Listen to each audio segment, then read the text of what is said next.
Yo, welcome back to Heroes of Might and Magic. This time we're talking about a really special character. His name... He be scheming like making plans. If you're not careful, I'm gonna take your pants. He be scheming like invading lands. If you're a body lord, you don't stand a chance. He be scheming like hurrying up pay. If you're in his way, you're gonna get flayed. He be scheming like trying to kill a god. Sandro's not right, he's not sorry, sod. Dance macabre, dead arise on a march in the blackened skies. Something slow then the falls advance. Did a rattle, you've just lost your chance. Once a server now it plays the board. Every dark deal, every spell, every sword. Whispers of Sandro's enemies fall. Mother of death, he commands them all. Alejandro de la Segadora, more famously known as Sandro. A dark wizard, a necromancer and a master manipulator. Here is something you might not know. Sandro was actually based on a janitor who used to work at New World Computing. His name was Alexander Rees-Michael, and he just so happened to be a skeleton with ambitions.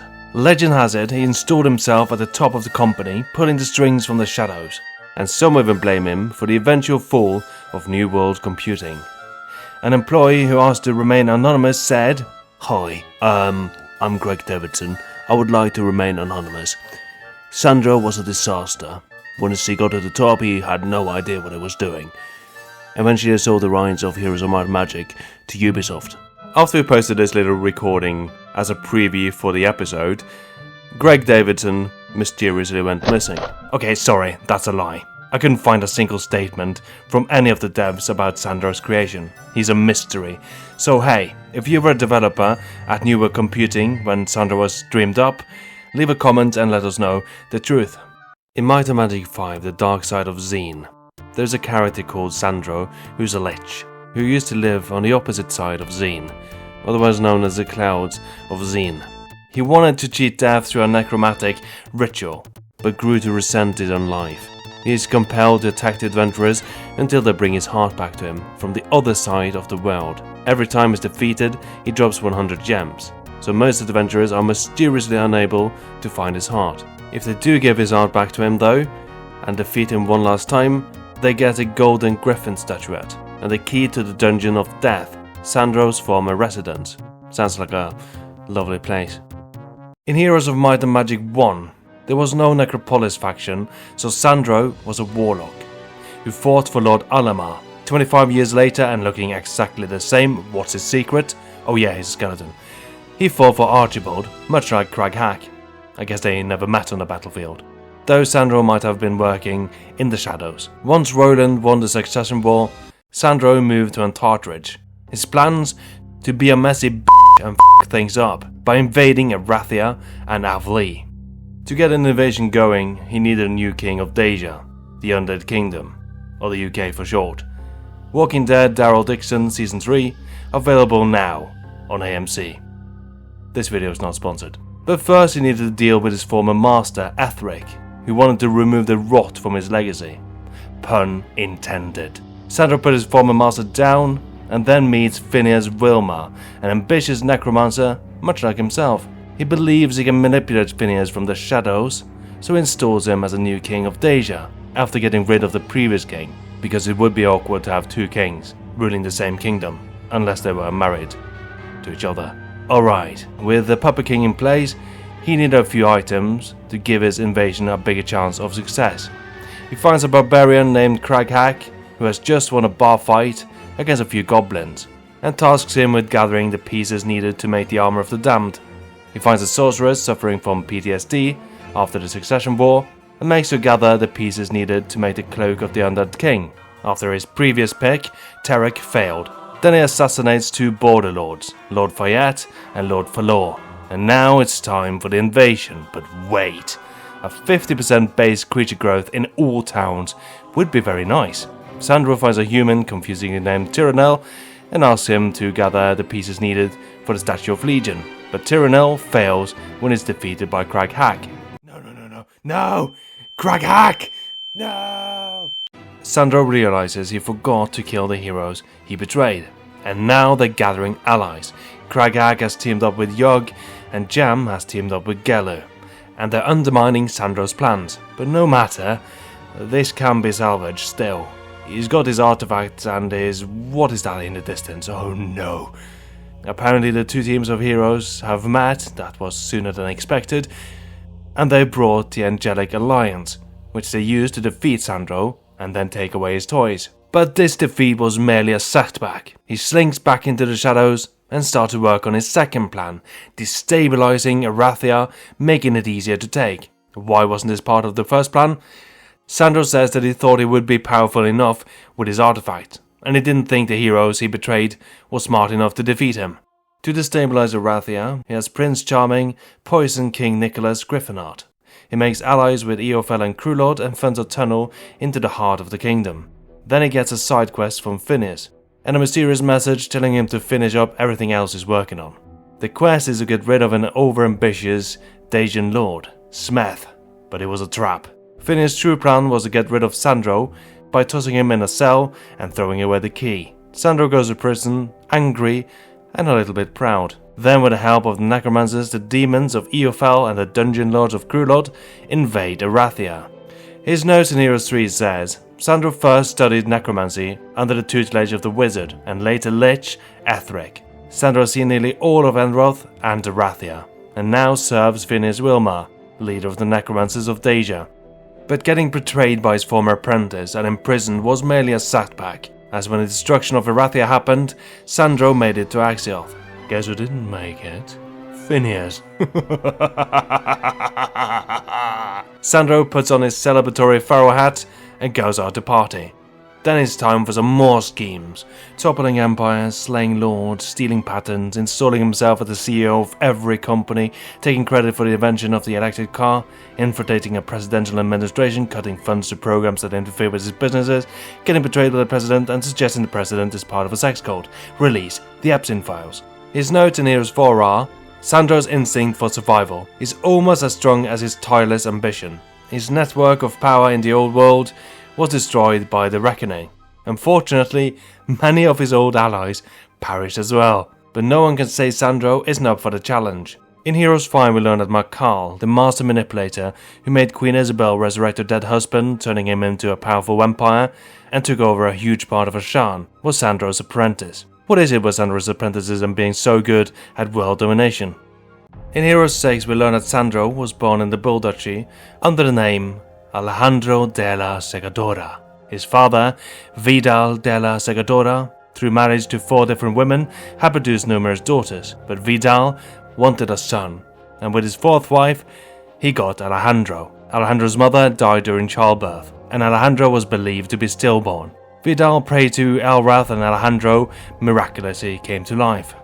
Alejandro didn't get along with most of his family, except for his older sister, Alma. He had vivid dreams of strange places, and the way he told of these dreams made it seem like he had actually visited these places. Because of this, his family thought he would become a great priest of Elrath, but Alejandro took a different path. But it's not like his family didn't try and shake his dark ambitions out of him. His father contacted a priest of Elrath to come and see the boy, and the priest concluded that due to his near-death experience at birth, he had developed a strong connection to the spirit world, and possessed the ability to travel to the spirit world in his dreams. The cleric advised Vidal into sending Alejandro to the seminaries of Elrath, where they would make him a great priest of the light. That didn't work out. No matter how hard they tried, Alejandro was constantly questioning them. So naturally, they tried to punish him by isolating him to break him mentally and physically, in order to have him admit the greatness of Elrath, because breaking a child with weird powers always works. There is no media where this doesn't work. Eventually Alejandro escaped, later he turned up in the 7 cities under a new name, Sandro. He became a student of the alchemy of magic in the city Albatil, joining House Eterna. This is where he met Belcath and became his disciple. In those days all forms of magic were allowed to be studied in the 7 cities, even necromancy. Belcath was seeking knowledge beyond the rigid dogma of the dragon gods, and Sandro thought he had a kindred spirit, someone like him who questioned the way of things. In the 7 cities, Sandro became more and more rebellious against the dragon gods, seeing them more as parasites keeping the mortal souls in check than gods. When House Eterna turned into the spider cult with the discovery of the Mother Nantaru, Sandro and Belcath were upset, and Sandro refused to drink the venom from the Mother Nantaru. fearing it would turn him into a puppet of Asha. As a result, Sandro turned to the Void, and while meddling with the Void, he gained his new appearance. His flesh was stripped away and he bound his soul to his bones. A terrifying experience, but it gave Sandro absolute clarity and great power. He found the experience so empowering. In fact, he tried to perform the same ritual on his favorite sister Alma, which caused her death. Alma's death left Sandro in deep regret, not because he had died, but because she was now part of Asha's life and death cycle, and therefore a slave to the dragon gods. To rebel against the modern Amtaru and further his own ambitions, Sandro tried to take control of the Spider Cult, but was stopped by Lord Vayne. Sandro's disciples were put to death, but out of respect for his old friend, Belkath requested clemency for Sandro, and Sandro was condemned to exile rather than death. Bad move, Belkath. Sandro's goal in Hero 6 is to break the life and death cycle, and see if he can kill a god. To do that, he needed to gain even greater understanding of the Void. And where can he get that? The Library of the Faceless, otherwise known as the Invisible Library. But unfortunately for Sandro, the Dark Elves had taken up residence in the library, and they weren't going to let a skeletal-faced necromancer in, so he needed a mask of the Faceless, so that he could disguise himself. But first he needed a staff, the Staff of the Netherworld to be exact. The staff was in the possession of Duke Ovidio. Ovidio had in his court someone with a familiar name, Lucretia della Segadora. So Sandro spread rumors about her to get her ostracized, so that she would seek him out and help him take down Ovidio. After Lucretia had slain the Duke, she had no choice but to join Sandro, as she was chased by her brother Giovanni out of the land. Sandro returned to the Seven Cities, knowing he'd be attacked by Belkath as soon as he stepped foot in the land. And he was right. Belkath had sent Marketh after him. Sandro defeated Marketh and bound his soul to a ghoul out of spite. The Mask of the Faceless was well guarded, hidden inside the ancient Shantiri ruins. In a separate dimension, in fact. Sandro was able to penetrate the dimension and collect his mask, which allowed him to disguise himself as Raylag to infiltrate the Invisible Library.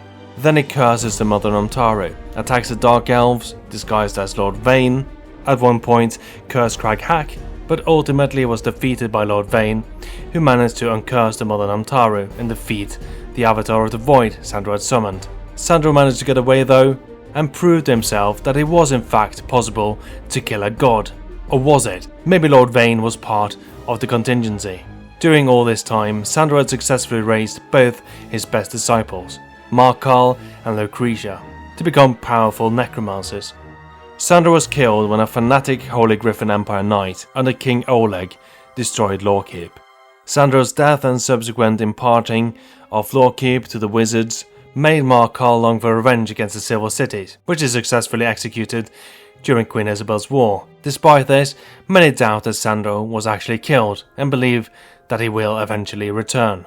Dogwoggle, the infamous Vogger of Dogs, a barbarian mercenary by trade, found himself employed by a necromancer named Coil, who rather unceremoniously died after choking on a date. With Coil gone, the land came under threat. The Knights of the Holy Empire pressed their invasion, and rumours spread of a legendary world-destroying artifact hidden within Coil's keep.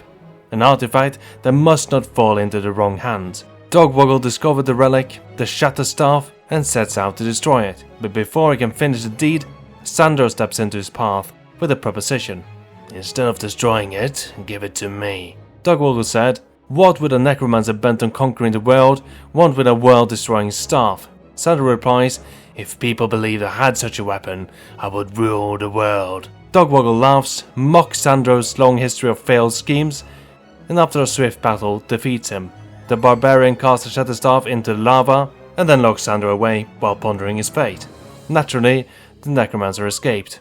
Oh well. And that's the tale of Sandro the Necromancer. Thanks for watching.